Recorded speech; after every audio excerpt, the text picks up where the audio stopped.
papa mwana nanga aobuki ya ngai kila na bakitani babino lonani mpo bolia na motoki nde bozwi lifuta po vivre yo lukaka débrouillez-vous pour vivre article 15 mama débrouillez-vous pour vivre sala lokola e ba west africain mama sala lokola e bampotolokeshi e mame so nateka mwa londunda mwa kopo ya masanga aloka mpona vivre article 15 mama débrouillez-vous pour vivre. Vraiment mbote na bino bana Kinshasa, mbote na bino bana Congo pe ya monde entier, na pese bino mbote mingi pa nyonso tu bozo landanga sikoyo. Ngai ya bino molobeli l'imperturbable Lubaki. Na lobana bino tango nyonso tout soki ba information ezali. Bo anomona nga pe toujours kolega pona ete ko pesa bino toujours ba information concernant notre pays.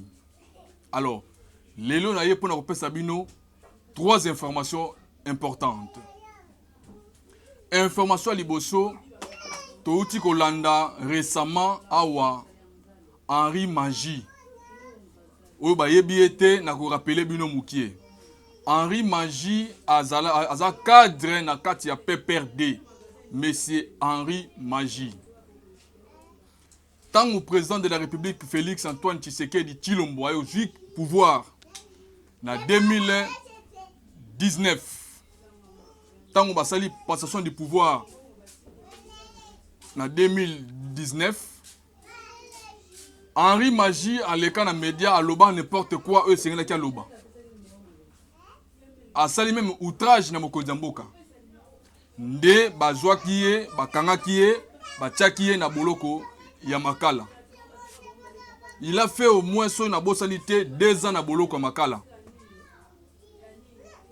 Récemment awa Aeko Bima, comme a subi peine il y a 2 ans, Aeko Bima. Une fois bimi na prison centrale de Makala, allez directement na émission, il y a 7 sur 7, il y a Madame Nabiso Paulette. Henri Magie a lobby Bablo Komoko, nous les Congolais, nous autorisés en côté. Justice à Congo, il faut vous saisir. Opportunité on a lobapé et l'équipe presque na ba réseaux sociaux mingi makambo oyo na hôtel bino image yango sikoyo bino moko bozola na sikoyo na hôtel bino bolo la nono mukinanu bola na bino boyo kande nini a loba comme ça nazo zonga pour to continuer émission na biso. Non, il n'y aura pas d'élection. Il n'organisera pas d'élection parce qu'il va perdre. Donc, il va perdre. Quand je suis sorti de prison, j'ai fait une émission là. J'ai dit aux gens, vous voyez quand tu sais que dans Jubo Konzi, tant à Jubo Konzi, pourtant dans Kabylie Bokonzi, la seule eloko là, comme militant PPD, je n'ai pas été d'accord avec Kabila. Tilelo, je ne serai jamais d'accord avec Kabila. C'est la nomination de Félix Tshisekedi. Je n'ai pas supporté, je l'ai dit. Martin Fayulu a gagné les élections, je l'ai dit. Je n'ai jamais mâché les mots et je ne mâcherai jamais les mots. Ils ont essayé de me faire signer des papiers, me donner des... pour que je dise plus ces histoires-là. Je les redirai jusqu'à ma mort. Félix Antoine Tshisekedi Tshilombo n'a jamais gagné les élections. Maintenant, tant que Kagame, le président de l'Union africaine, a eu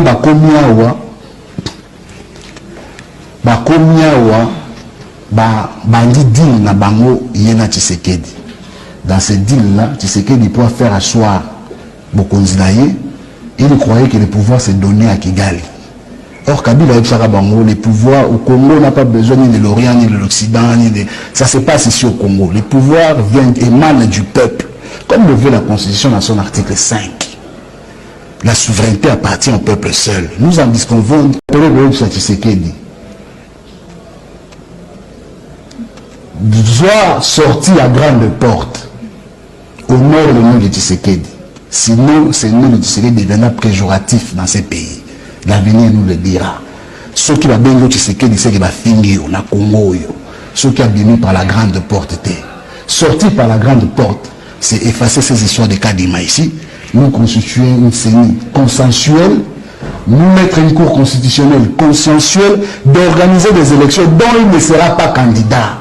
Une constitution, c'est droit à candidat pour la. Oui, là je ne parle pas de la constitution, je parle pour qu'il sorte par la grande porte.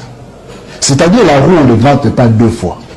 Bon, il y a un président. Et là, au moins, papa, je sais que ça est exact. Attends, mon président. Attends, gratuité seulement au son du Maroté. Voilà. J'espère que Cholanda comment Henri Magie a lobby Babilobé la bilumo bolandi mingi ou tolobana tezawanate. Mais c'est que moi je vais vous dire justice nabiso justice ya mboka na ngai République démocratique du Congo. Faut que saisir opportunité oyo moment oyo. Toko tika messie oyo aloba babilo ko autu kolobate. Boka ngaye bozongze suna mboloka makala. Akolo babilobela ozoloba wana te. Soki président de la République azaki nommé par Joseph Kabila. Entre président Félix na Kabila sengeli bakanga nani. Parce qu'à l'époque là bino ne batu bozaki na pouvoir. Bino batu organiser ba élection na 2018. Ce que sengi bakanga ba okanga nani si réellement Joseph Kabila a nommé qui président Félix. Il faut bakanga nde monsieur Kabila. Parce que yemutu a organisé ba élection. Monsieur Henri Magie ngana zolo banao, faites attention messieurs. Oko déborder tina niveau te. Nous peuple congolais na un moment où tozali. Na période où tozali, tozana posa makambo ozolo bawana te. So mono za makambo lobate kanga munoko no vana nie talande ni bazo diriger mboka. Oko totika yo oloba babilobela te. Le pays est attaqué. Le pays est occupé pour le moment. Toko tika yo oloba babilobela ozolo bawana te. Toko telemela otina suka. Peuple congolais to vota ki biso tout président Félix Antoine Tshisekedi Tshilombo. Biso ne ba to vota ki ye. Nomination et ko parce que ba organiser ba élection salama ki biso tout. Il ne peut na ko kende ko sanini ko voter. Tout le monde na république ko metone ko voter. Parce que yo outi président so ba betcho ba okuna na prison so ko vertige na okuna. Ozo bi mapolo babilobela. Na moment où biso to za na problème très sérieux ya guerre au to za na est ya mboka na biso. Monsieur Henri Magie soko mono za likama lobate kanga munoko na ovana nie tala na misu nini to zo diriger mboka. Yo ko le kateke pour le babilobela que bonoma ki président Félix to boyi jamais. Boni boy li ko sakana ba congolais boyko. Boni boy. Le pays est attaqué. Moment où tu as posé sur surtout dans la liloba moko. Yozo le kana média pour le babilobela. Nako signalé quand même concert na biso madame Paulette. Ba tu mususu soki hein bozo mona ba tendance na bango bazala ko lo makambo ya buzo ba botika te ba le kana ba TV pour na ba lo babilobela. Justice faut saisir occasion au faut ba kanga azo dans la prison. Ce n'est pas normal. Ce n'est pas normal. Nous, peuple congolais, c'est le seul moment où c'est tellement. Et c'est tellement pour tout bundi sabanguna au bazali ko telemela toujours mboka na biso. Toza d'abord na ba infiltrer sur le plan interne ya mboka na kati ya mboka bazana biso. Toza susu na ba banguna au bazana na nzinga ya ba frontière ya mboka na biso. Dans les 9 provinces Tozana Bango, Tozana Banguna Mingi parmi les 9 parmi les 9 pays Tozana Bango aux entours Nabiso. Banguna Bazebele. Wanezaki message nanga liboso concernant monsieur Henri Magie. Ozaki cadre na PPRD, bino boko pesa biso leçon nini. Vous PPRD. Quelle leçon que vous devez nous donner vous? Il y a rien, vous pesa leçon mon côté. Vous avez fait au moins 18 ans à pouvoir. Qu'est-ce que vous avez fait? Vous savez déjà nini. Vous savez nini et malam. Et le bon côté. Vous avez économie à Congo. Vous avez entre maboko et étranger. armée na biso, ça ba mixage, bo infiltrer armée na biso, dans la police mêmement. Dans l'entreprise de l'État, même chose. Récemment, awa, DG Yasnel, balongo lié. Une fois balongo lié, bakangie pe ayiba kimbongo, ezaki moyibi, tobe ngongo détournement te. Faire partie de ce que le bango eza moyibi kaka, ayiba kimbongo ya Yasnel. Bakangie. Toyo koyoka malamo ke no te azakanae Rwandais. Azakanae Rwandais, allez Rwanda na posa nini ba ke sambe se kuna na kati ya pays na bango. Imaginez esikani biso tozali pasi nini otozango na mboka oyo. Un DG Yasnel, DG qui peut au fonction na kati ya société na biso. Société ya munene ya mboka. Un Rwandais tout fait. Allez bino bolingi bo pesa biso leçon nini oyo bino PPRD bo pesa biso. Exacté. Monsieur Henri Magie zwa monoko na yo kanga yango. Tala ndenge nini toza ko diriger mboka. Toza sa mboka na rai. Justice faut pas saisir occasion oyo faut pas kanga ces messieurs là-bas sont sous la prison sur Utaki. Parce que trop c'est trop. Moment où tozali, tozana moment tel qu'il y a ba distraction oyo balingi ba la biso. Mais c'est Henri Magie là je vous dis clair. Ngai molobeli, l'imperturbable Lubaki. Na lobi no clair. Soki ozana likambo lobate, zwa monoko kanga, tala na misu ndenge ni toza ko diriger mboka. Bino ozana leçon oyo bo pesa biso te. Leçon ni obino bo ko pesa biso. Botikeli président Félix Mboka na un moment moko tellement difficile bo infiltrer Mboka sur tout le plan. Alors, bino bokoloba biso nini? Joseph Kabila a le pouvoir pour aya osala nini? Pendant tous ces 18 ans asaki nini? To nini o sengi na ye aya ko bakisa. Totika ba makambo susu ko messieurs. Totika babilo musu to za na amour ya Mboka na biso. Tala comment peuple congolais a souffrir. Tala comment peuple congolais a mona pasi. Bazo bo mabiso des jours au lendemain bato za kufa. Ata souci on a bo za na ngote.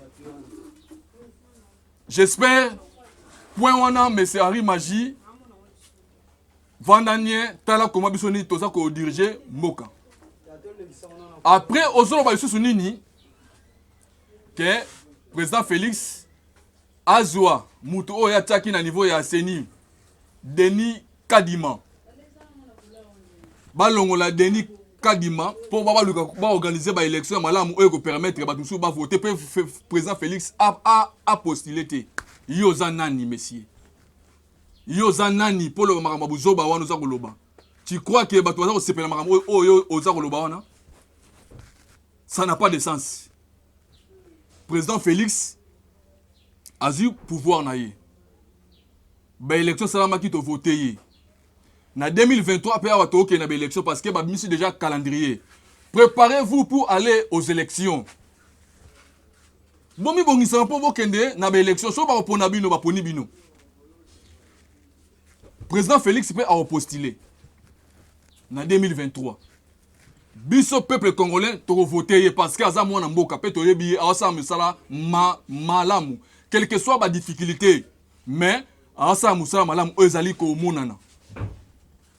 Mututu bandimakaye à 100% te. Ba misusu ba kondimaye, ba misusu pe ba roboya, c'est toujours comme ça. Vie ezaka ndengwana, monde ezaka toujours ndengwana. Ba tutu ba rolinga ote, o ba rolinga bazala, o ba rolinga ote pe ba rozala. C'est clair. J'espère point wana na lobeli binango très bien. Siko yo to côté siko na deuxième partie na biso. Bola na encore deuxième vidéo on a la bino siko. Oya mokonza mboka yemo Félix Antoine Tshisekedi Tshilombo tanga zalaki na ba jeune union surtout ya République démocratique du Congo ba otai presque na 26 provinces. Ne faites pas ça. Ne haïssez pas les étrangers. Et d'ailleurs à propos du Rwanda, ça ne sert à rien de regarder le Rwandais comme un ennemi. Non. C'est le régime rwandais avec Paul Kagame à sa tête qui est l'ennemi de la République démocratique du Congo. Les Rwandais et les Rwandaises sont nos frères et sœurs. Et d'ailleurs, ils ont besoin de notre aide parce qu'ils sont muselés. Ils ont besoin de notre aide pour se libérer.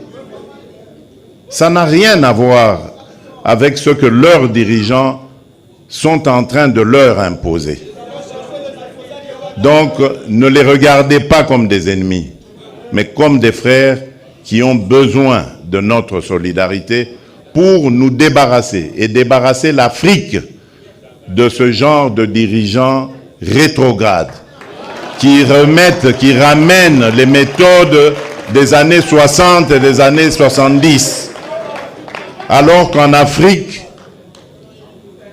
on avait décidé de mettre fin au bruit des armes. Si vous vous rappelez, ceux qui suivent un peu, c'était 2020, il fallait taire les armes en Afrique pour que l'Afrique passe à autre chose, comprenne qu'elle est la dernière de la classe dans le monde parce que, justement, à cause des guerres et des divisions, nous nous étions entendus comme ça. Malheureusement, ce n'est pas arrivé, on a dû encore prolonger, mais c'est à cause, justement, des dirigeants tels que Paul Kagame. Et il s'enorgueillit d'être un faiseur de guerre, un spécialiste dans la guerre. Il en est fier. Moi, à sa place, je me cacherais, j'aurais honte d'assumer le fait qu'on sème la mort et la désolation. C'est honteux. Et je dirais même diabolique. Nous n'allons pas manger de ce pain. Merci beaucoup. Binomo bolandi vidéo wana au président de la République avant qui n'a pas gêne presque ya Congo bimba pour na obeta toujours ma solo ya mboka. Voilà. Au biso to retenir par rapport ya message ya président de la République et ça na point oyo à réveiller toujours conscience ya biso ba gêne entre biso na peuple rwandais tout na bango na problème moroté. Nous sommes des frères, dit le président de la République. Oui, nous sommes condamnés à vivre ensemble avec les Rwandais. Parce que tous en avons la frontière moko. Qu'est-ce qui se passe réellement? Les pouvoirs en place au Ezali, dirigés par M. Paul Kagame, pouvoir rwandais ont dérangé l'Afrique. Alors, qu'est-ce que nous devons faire? Peuple rwandais, nous les Congolais. Presque Afrique Mobimba, tout ça Afrique Mobimba en général. Nous devons se mettre ensemble. Pour nous pouvoir déranger l'Afrique. Parce que en 2020 ou 2021 comme ça, c'est une bonne sanité. Na Union africaine, bayokanaki très bien que na niveau ya Afrique, nous devons faire tout pour nous faire éteindre. Tous ba mandoki, to cha pembeni, to nous de voir des moyens comment faire pour développer l'Afrique. C'est ça oyo bayokanaki na Union africaine. Pour faire tout, qu'on se débarrasser na ba armes où ils ont dérangé l'Afrique. Comme ça, tous doivent voir maintenant il y a développement. Parce que tout le temps, ma guerre, tout le temps, massacre, tout le temps, bâtillerie presque partout en Afrique. Et tout ça, récemment, na Burkina Faso, na Mali, presque dans les pays mingi, na Libye, et ça même tout moi kala. Tout le temps, ma guerre en Afrique, ce n'est pas bien. Et nous sommes en Afrique ici. Moi, je suis en voie de développement exact. Parce que tout ça toujours dans la guerre. Il faut qu'on se débarrasse de M. Kagame, dit le président de la République. Il faut qu'on s'aille de tout pour que l'on ait le pouvoir et Kagame en place. Peuple rwandais, biso toza simana bino. Tous ensemble, n'importe que kuna sika bozali bozana na insécurité, bozana mo adirité. Nena ko bima po asa la marche kuna na Rwanda azati. Depuis Kagame avant na pouvoir, ti lelo alonga na pouvoir te. Bon trouvons normal. Après hier azo apesa biso lesoni oyo Kagame apesa biso. Pour akende koloba ke non. Président Félix azo quitté na ba élection. Hier azanani. Na pays no mo sika yo zali dépôt fana na pouvoir. Ceux qui au sein de 25 ans na pouvoir na ebi goûter sur combien depuis Après, depuis 98, depuis 98, Tilelo, son abo sanité, aux arts na pouvoir. Alors, yo leçon yo au Pesabiso, yo mais c'est Paul Kagame. Faites attention, moi je te dis, faites attention. Eux mboka na biso. Oko tsara manipulation na biso ate. Oya fait distraire biso ate. Faites attention, là, c'est moi qui veux, je vous dis ça. Parce que trop, c'est trop. Oezali mboka ya Simon Kimbangu. Mboka ya Kimpavita Ndona Beatrice. Oezali mboka ya Bangunza. Oezali mboka ya Bakisimbi. Kosama sekite, trop, c'est trop, trop, c'est trop. Là, moi, je vous dis clair. Bon, moi, on a Baramageddon. Soda Mikuse Barobima. Si vous continuez comme ça. T'as mal à l'aise, n'est-ce pas, sécurité. Vous allez mboka ya Nzamba Pona. Comme ça, ma sécurité, si vous blaguez avec ce pays, cette fois-ci, je vous dis non, non, trop, c'est trop. Paul Kagame, là, je vous dis clair. Bon, moi, on a soda Mikuse Barobima, Barobima, il y a 60. Si vous blaguez, bon, comment on a bango? Bon, infiltrer sur tout le plan. Bolingi peuple congolais a bougé. Bolingi peuple congolais a souri, a senti quand même à l'aise. Toujours mal à l'aise. Comme mabiso, comme massacré, comme violé, comme ça la nyos tout sengé na bino bosala. Bo yiba minéré na biso, mabe. Bo mabiso, mabe. Tout est sengé bosala bozali ko salango. Vous trouvez ça normal en tant qu'humain, en tant que moutou? Ne croyez pas que vous allez vivre dans le monde de Moussous. Non. Vous êtes humain comme tout d'autres. Vous ce n'est pas bien comme ça. Ce n'est pas bien. Ce n'est pas bien comme ça, mais c'est Paul Kagame. Si vous continuez comme ça, bon sentir.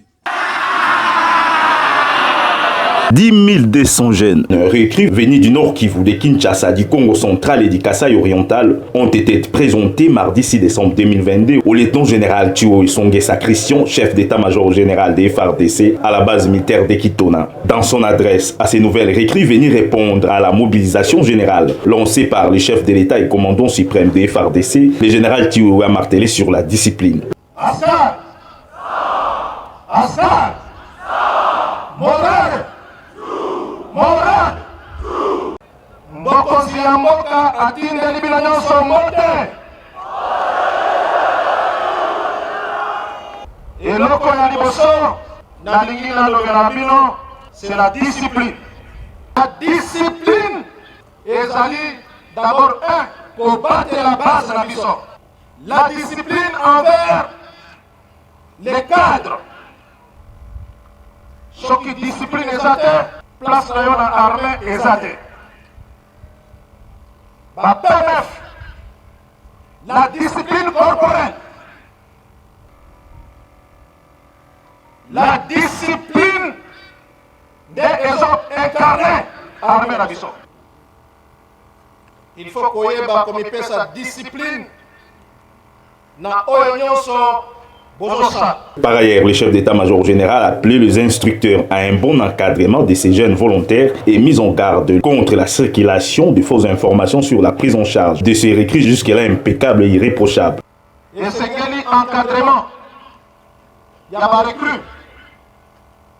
Et ça l'a assuré. Nayebi que Bozo vient bien. Bozo là bien. Le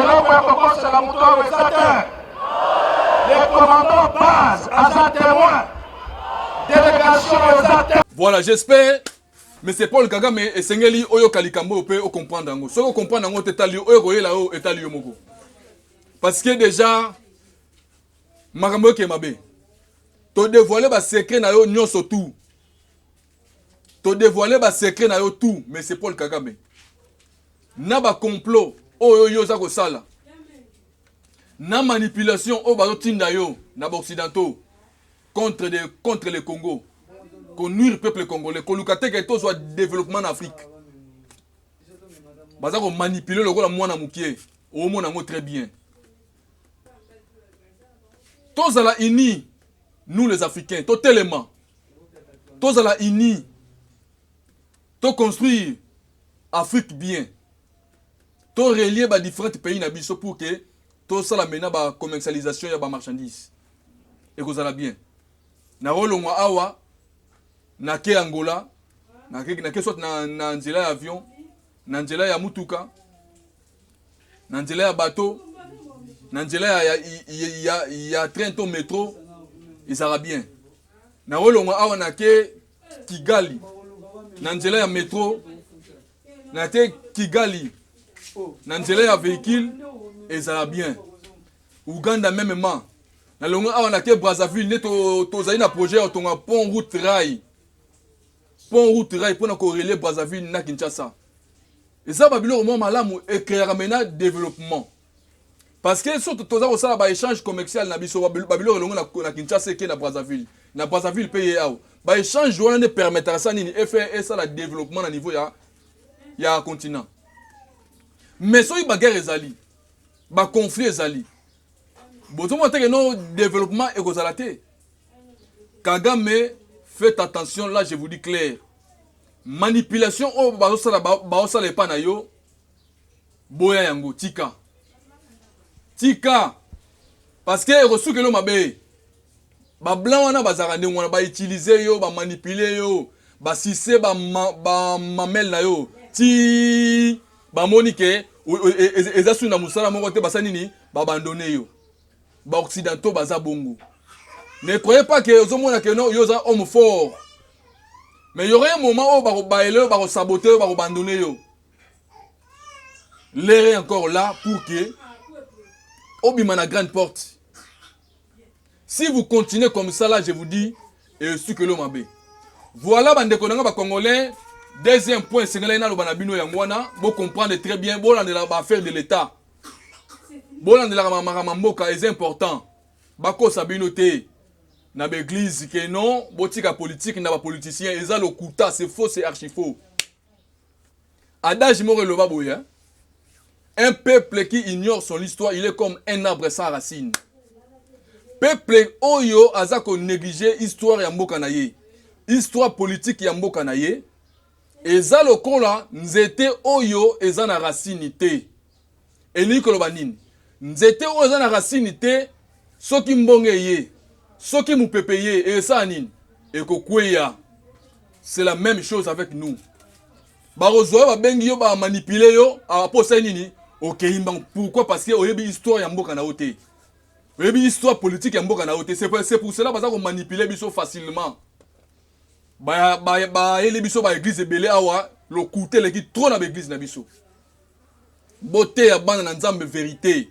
Beauté ya bana na nzambe makambo ya politique ya mboka ndenge za kotambola. Et kozala malamu mingi. Bati ko kosa biso na niveau to comme no ba ko kosa biso su ndenge na te.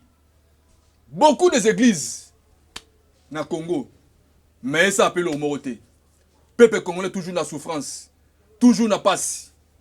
To sangani awa combien de fois na martyr awa pour prier pour le pays. Combien de fois? Bakil ti boni to sali awa pour na likamamboka. Mais solution moko ezo maté. Pourquoi? Parce que ba pasteur wana ce sont des collabos. Vrai pasteur. Ba pasteur oya solo faut bater ya bana na nzambe makamamboka. Tant yo osa prédication na niveau ya église. Kozang bozang saka pointer ya mboka. Faut bo lobela rango.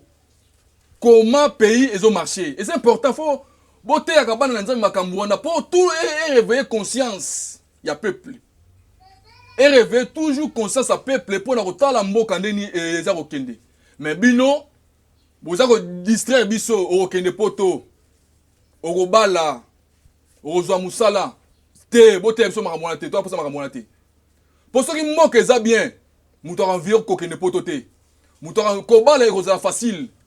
Ce sont des moyens qui nous manquent pour na mutabala. Ezali kamuya kindokite o bakangi muto te. Ce sont des moyens qui nous manquent. Tout on les a liés na nini. parce que pays est bien té. Économie en mboka est bien té. Alors, bino on le boté ya bana nzambe makambo ya ndengo na bino soko boza ko profiter na faiblesse ya Congo pour na refaire nuire à biso encore de plus. Ba pasteur bo changer comportement na bino, bo changer ba prédication na bino. Eza bien té. Biso tout oza bana na nzambe. Moi na Satan azate, tout le monde oza bana na nzambe. Prêcher batou bonne nouvelle, oui. Faut aussi marteler pour le pays, pour l'intérêt national. Pour l'amour du patrie. C'est important pour nous tous. C'est ça le pasteur o esengena lo banabino muke ya ngwana. Bote ya bana nzambe maramamboka, bote ya bana nzambe peut aussi Bible, c'est bien. Mais boti ko sa biso. Potolinga susu ko ba ko sa o teleki mingi. Trop c'est trop. Oh, tous les gars est de la République. Bozo le belangote na l'église, mais c'est très grave. Depuis ton bandit guerre depuis bandit. Bon tant que 4-5 églises oh balobeli makambo ya guerre oh. Tant nebo kendara dimanche l'église. Quels sont les pasteurs oh ba oser taba lobakeno tala botana est kuna nezo kende. Batiweri, prier pour le pays. To défendre mboka na biso. To telema opé pona ko défendre mboka. Botika ko tela makambo wana te. Bozo mebiso na distraction sur distraction. Toboyi. Bo changer prédication na bino. C'est moi qui j'ai nazolo banabino, c'est moi qui vous parle là. Parce que trop c'est trop continuer de ngona te. Boko ça va tout na niveau te.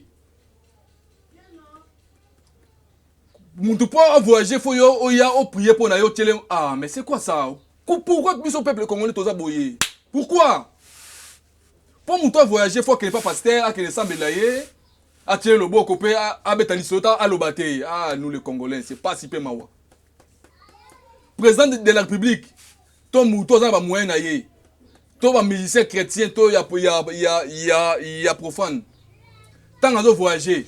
Est-ce que ça va dire c'est secret que a bon mi mouton ya bate boyna boy. On ne peut pas continuer comme ça. On ne peut pas continuer comme ça, ce n'est pas bien. Ce n'est pas bien. Ce n'est pas bien, je vous dis, hein. Ce n'est pas bien. Et ça bien été. Nous devons changer notre comportement de voir des choses. Beauté à bande en Nzambe, vérité. Bon profiter de la faiblesse haute aux années pour na bo comme encore manipuler biso. Non. Article 37 il y a constitution en boka na biso lobini pour na bino ba pasteur boyo kango très bien. Article 37 le biboy. Les pouvoirs publics collaborent avec les associations. Les associations qui contribuent au développement culturel, économique, spirituel, il y a pays, il y a mboka. Lorsqu'on parle des associations, bino pe ba église, boza ba asbel. J'espère bino mo pe boye bien très bien. Boza ba asbel, boza ba association. Vous devez contribuer au développement, il y a mboka. Sur le plan spirituel, économique aussi. Mais bino bozo sala ba makambo wana te. Eza mabe. Toza bana mikete pona bo continuer ko manipuler biso boy trop c'est trop prêcher bana na nzambe makambo eza important. Au-delà de la Bible, vous devez aussi prêcher les enfants de Dieu, les affaires de l'État. L'amour du patrie, c'est important. Voilà, bande konanga iba na Congo, pays à monde entier. Deuxième partie, c'est que banabino presque yango wana. Pour na ko chiter, to na hôtel bino moi extrêmement mukie ya vidéo oyo. Tozo yoka diaba eko que président Macron, président en France, tozo yoka ba eko que azoya kalate awa na Congo. Si tout va bien, peut-être en janvier, na habité si réellement en janvier, tout quand en décembre, na mais il semblerait que azoya na Congo. Troisième point, moi, c'est que na le banabino. Peuple congolais partout dans le monde. Na rappelé bino moukié. Union européenne. Union européenne. Bapé si somme il y a 20 millions de dollars américains na Rwanda Pourquoi? Pour renforcer l'armée rwandaise. Bapesi au moins 20 millions de dollars. Armée Oyo, baza agresser biso.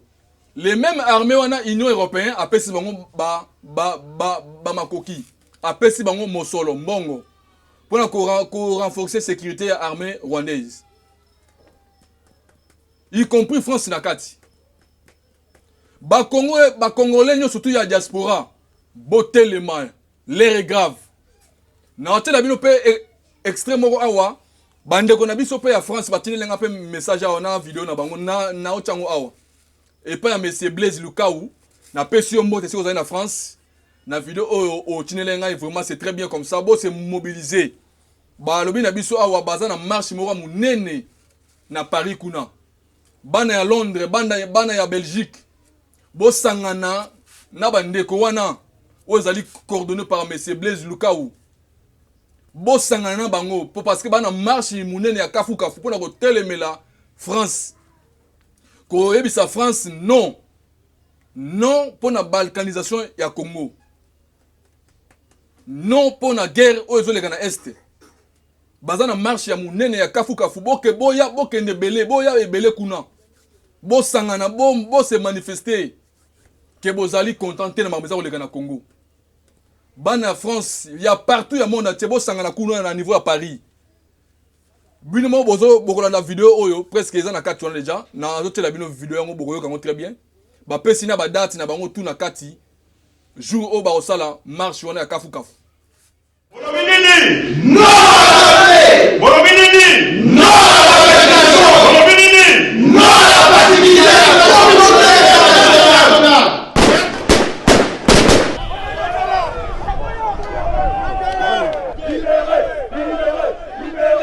Mbote bana mboka bana kongomani basi mibali batatana bana tosangani awa pona kolakisa bino ete mboka eza na situation ya mabe. Jeunes, vieux, partout où vous êtes ici en France ou dans d'autres pays ici en Europe. Tozali ko organiser marche munene na kati ya mboka Paris oyo kobanda ekozala le 10 décembre, ça veut dire samedi oyo kolongwa uto Bastille na 12h kino na République. Venez nombreux montrer au monde que nous sommes tous unis contre l'agression rwandaise, contre l'opacité de la communauté internationale. Tobengi Sibino Mokolo le 10 décembre 2022 na place de la Bastille na Paris. Le 10 oyo na bengi si batu nyonso congolais nyonso o déjà à Timba o ya comprendre combat na biso wa fungoli misu pona ba dongolo misu ya mboka na biso to sukisa na bango. Lisanga oyo bomoni ezali pona esengote, ezali pona colère, to ana kanda ya makasi. Ezali pona mboka. Biso lelo to sangani pona ekolo na biso. Likamwa mabele la patrie ou la mort. Alors nazo bisabino que jour wana beaucoup monde ngam na à partir à 11h57 minutes 13 secondes na place de la Bastille na ko memabino wana na ko pesa la bino ba stratégie nyonso to ko sala poto sigala na ba grande société ya ba smartphone ya ba automobile o ba sakana kana biso bango ne bazwa ba minerai na biso bazo piller ba brader et comme un produit fini. L'Afrique entière a un martyr du panafricanisme, c'est Patrice Emery Lumumba. Ce samedi 10, nombreux et nombreuses, pour une seule raison, pouvoir atteindre l'opinion publique française qui va permettre quoi? À faire en sorte que cette opinion-là puisse mettre une pression auprès des dirigeants de ce pays-là. Plus de 20 millions de morts, rien que dans ce pays. Un chiffre qui dépasse les victimes de la première et deuxième guerre mondiale. C'est pourquoi nous appelons à tous les sangs congolais. Nous faisons appel à tout le monde, épris de justice et de liberté, de venir faire un front à Paul Kagame qui est en train de faire la honte de l'Afrique aujourd'hui. Je profite par cette même occasion à vous inviter, tous citoyens congolais, à écrire des lettres à vos députés de circonscription en France, en précisant, en demandant qu'il y ait une question ouverte auprès de l'Assemblée nationale française, afin d'intéresser les dirigeants de ce pays à mettre tout en œuvre pour que les massacres cessent à l'est de notre cher Congolais, bas sportif congolais, bao nyonso bavandaka na mboka ya France. Tobengisi bino nyonso samedi le 10 décembre à la place de la Bastille. Boya ebele. Il faudrait pas que l'histoire nous retienne de nous comme étant des complices. Il y a pacificité na biso par rapport il y a agression en mboka na biso. Tout ba maman biso to boti bana na biso bazo souffrir kuna na est bazo sala misala moko ya pasi bazo eloko te bazo boma bango butu moi mama nyonso pa yozali na bana na biso to kolela pona mboka na biso ndeka président sonda bo simbi ba mama osimbi ekolo biso ba mama to tele ba pona mboka na biso pona Kagame kwa game oyo azo sala kuna na mboka na biso en tout cas biso nyonso les 10 Les générations futures vont nous traiter par rapport il y a agissement à Bisso parce qu'ils vont dire que c'est pendant notre époque sur la terre que le Congo est balkanisé. Alors, mettons-nous tous debout le 10 décembre 2022 à partir de 12h tout à la Bisso sur la Bastille. Bartis et musiciens nyonso bavandi awa na mboka ya France. Bas sportif nyonso bavandi na mboka France. Boya ensemble to ko benga na bangunda oyo bazali ko envahir mboka na Bisso. Bande connexion bazako souffrir bazako bomba bango. Soki yo télémité yo oyo lobi ki oza la France okanisi que France eza ko épargner yo mais bon kanisa malamu ba yuda ba fandaka plus de 2000 ans awa mais tant ba monaki ko yela ki en 1945 ba se poser une question ba yako comprendre importance mabele na bango eza tant to bundela mabele na biso nyonso to kutana la place des Bastilles to tambola pona mboka na biso to boyi balkanisation na mboka na biso boya makati boya ebele to changer à vie à France. Toi même en France, na sima na biso. Ceux qui doivent. Non! Non! Non!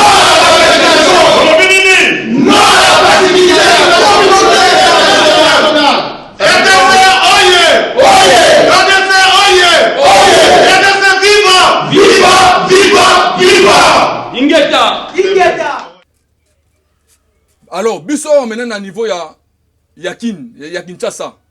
Qu'est-ce que nous devons faire? Si réellement Emmanuel Macron a zoya na Kinao, biso peuple congolais to manifester vraiment mécontentement na biso vis-à-vis à France. Si réellement koya ngai kutu na loba boy na gouvernement na biso boye bisari libela aya na été. Aya te avant na kuna poso ya awa. To koyokse soni. Akoyoka mama na soni po to tele pena lumbe ya kosakana te. Mumba kutu yango boye bisaye ke aya na été avant ne kuna na France akipe makambo mboka na bon France ya France kuna aya na awate posoka ozeko ya awa to tele mama na lumbe mulungu ya kosakana te akoyoka soni pour rien au moins katika ne kuna aya te parce que soka ozeko ya na kata na Kinshasa awa yango ba moniso toza ba naïf to Bobo Sarana biso boyoko. Bino bato ko armée. Bo pesa bango tout sengé bo pesa bango. Après sous oya awa lukanina. Boni ko Sarana biso boyoko. Bozo mona ba noir comme étant ba esclave na bino. Hein? Vous quoi? Bozo mona nini? Poso pembe wana bozo kansani bino na bozo supérieur na biso. Boke na Brazzaville sika bokene ko coloniser kuna. Ah ezamboka na bino te hein. Boken na Brazzaville kuna boken osama na kuna comme bo coloniser Brazzaville bisoté tozo kufa awa chaque jour bazo bomaka biso chaque jour baza ko violer ba maman na biso chaque jour mokolo bazu papa bazo azola na mwana na ye oya boti mama ba ebisi mama ala na mwana na ye oya boti. Après bino bozoya après oya kolukani nao koya no wate ba kondi boye bisare déjà aya na wate po soka oze koyawa to sele pena lumbe pena a omona pena somo ma sécurité parce que on peut pas accepter comme ça trop c'est trop ayate atika le sika zali a occuper na mamna ya ba français kuna biso tozali le plus peuplé pays où le bar français où tous allez belé dans le monde des abyssos mais bino aussi francophonie beaucoup personne na Rwanda et c'est Rwanda le bar français alors biso que to la sima na bino bo moni so bana na bino to banane au lieu de francophonie mo pesa biso parce que biso ne to le français peut to dire peuple o to belé to le langue wana pour na ko saboter aux ali biso bozi francophonie bo pesa ngo na Rwanda on dit Rwanda à le français boni bo ni ko saka na biso boyiko trop c'est trop to boyi makambo wana jamais et continuer susciter Koyate, j'espère message n'a pas comme bon Koyate vendre na France kuna occuper le makambo na bino ya ba français kuna to za na poste na bino ati si ça dépendait que de moi président Félix Antoine Tshisekedi Tshilombo to ke na biso na Russie parce que ba occidentaux baza bien té bazo manipuler biso trop to soma minduki balingi te to soma minduki to bunda bitumba balingi te to bunda bitumba suka biso to komuka ko frapper M23 et comme il y a dialogue ba tour maintenant ba tour diplomatique comme ya président X aye président Y aye mbozo lukanini tango ba bomara biso bolo barate mais tango biso to komuka ko frapper bango et comme ba défiler awa poani boni boko saka na biso boyeko to boyi makambo wana trop c'est trop j'espère ba congolais tous ala toujours unis tous ala éveillés to défendre mboka na biso l'amour du patrie c'est important to la aussi va faire politique ya mboka to ba commander ni évolution ezali ko kendi armée régionale oyo e na est on to la ndela bango bien très bien to tika ngo te to la ngo bien tina suka sino te to sima mutu na mikolo ya oka kuna goma kuna oh non et comme ville moko occupée par ba armée étrangère kuna tolingi makambo wana te tolanda mamboka na biso très bien armée régionale so boye pona ko défendre na biso to bunde tumba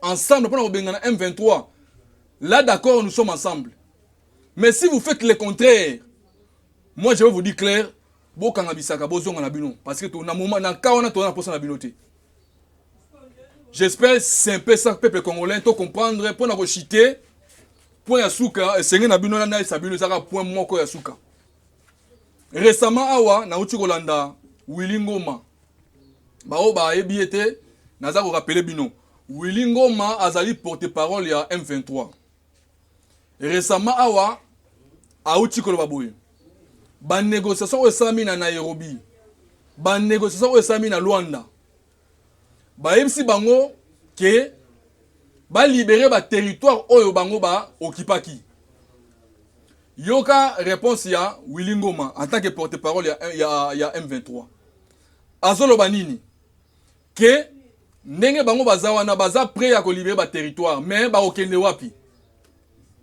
si réellement vous M23 bozolo ba ke boza ba congolais si réellement si na conditionnel si réellement boza ba congolais question wana okoko tout dans biso te si réellement boza ba congolais bo se désarmer oza soza ba congolais solo boza na ba famille na bino bo kenda ba famille na bino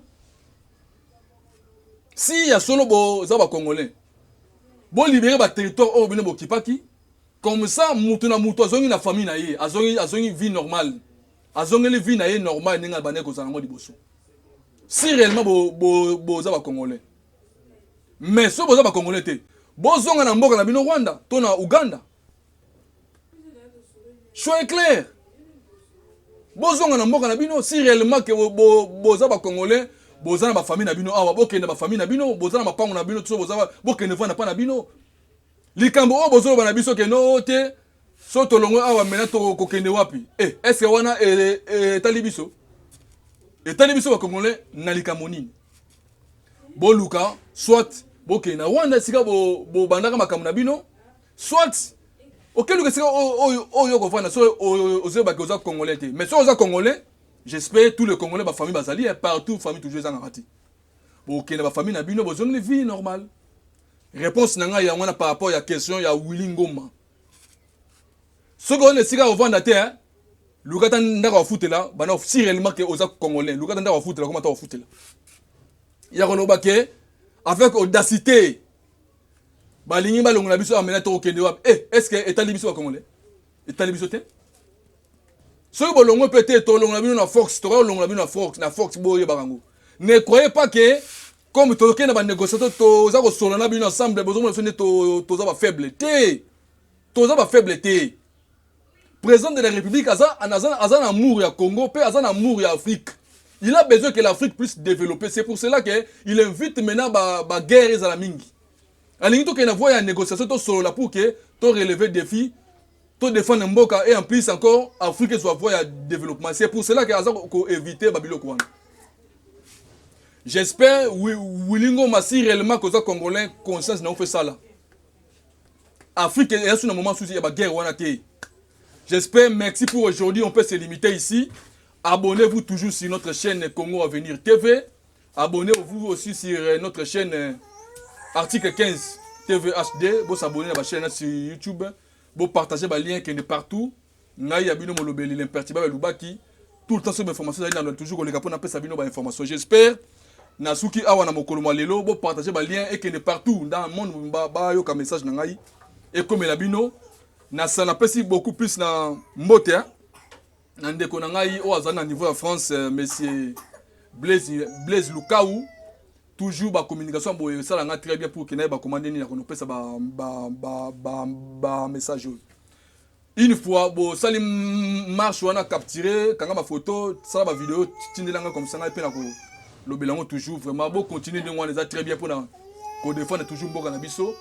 J'espère on peut se limiter ici. Vive Congo nouveau, vive l'Afrique nouvelle. Ingeta.